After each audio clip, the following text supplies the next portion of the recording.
So as of right now, the news cycle is being dominated by the issue of infrastructure. The current Joe Biden plan, the Democrat plan, is to have a two-tiered infrastructure plan. One is a very small one that's going to be quote unquote bipartisan. So that those numbers have been kind of hatched down, and then the second tier is supposed to be that there would be a reconciliation bill that would be passed that would be much higher. Joe Manchin has been talking a lot about this. All of the different sides, the Republicans, the progressives, Joe Biden, Joe Manchin, all these people debating. And so Bernie Sanders is putting his foot down. So it says Bernie Sanders to Biden and Manchin, no reconciliation bill, no deal. So this article says, Senator Bernie Sanders is warning President Biden and Senator Joe Manchin that he will not support a bipartisan infrastructure bill that does not include a provision for reconciliation. Let me be clear, there will not be a bipartisan infrastructure deal without a reconciliation bill that substantially improves the lives of working families and combats the existential threat of climate change. No reconciliation bill, no deal. We need transformative change now. It says the demand from Sanders comes the day after Biden walked back remarks on Thursday suggesting he would only support signing a bipartisan bill if a larger reconciliation package was also passed. So there appeared to be a situation where Joe Biden was saying that he would veto the bipartisan one if they didn't also agree to a reconciliation bill. He's now walking that comment back, and he's saying that that's not true. So it says, I recognize that he and his Democratic colleagues want more than that. They want other legislation as well. Senator Mitt Romney said, and we Republicans are saying absolutely no. We will not support a bill which is to be passed with a massive tax increase and at the same time trillions of dollars in new spending. That is not something we will support.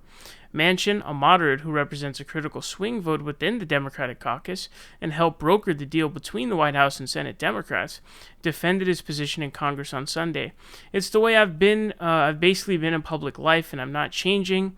I'm sorry that this 50-50 worked out and people were unhappy with it, but it is what it is, and if they think that I'm going to change and be something that I'm not, I won't, and I've been very clear. So there's some disagreement on the numbers that could come down with these infrastructure packages. I don't know if the the bipartisan one is supposed to be within like $200-300 billion. If it's that low, it's very, very low.